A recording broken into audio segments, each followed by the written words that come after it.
महावीर विश्वकर्माको एउटा कविता अहिलेको परिप्रेक्ष्यमा एकदमै समय सान्दर्भिक छ। कविताको शीर्षक हो कमरेडलाई रातो रङको मन पर्छ। रातो भनेको क्रान्ति, रातो भनेको विद्रोह। उनीहरूलाई शिरमा रातै फेटा बाँधेर लडेका हुन् एउटा।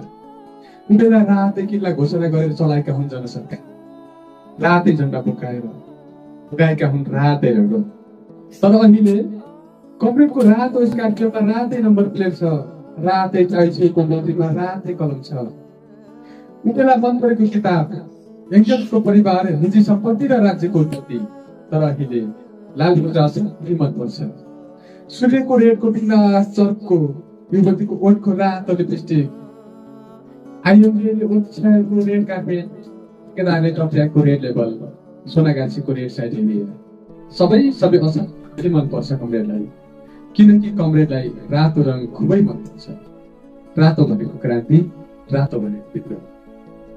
केही दिन भयो अचेल कमरेडलाई तनाव छ।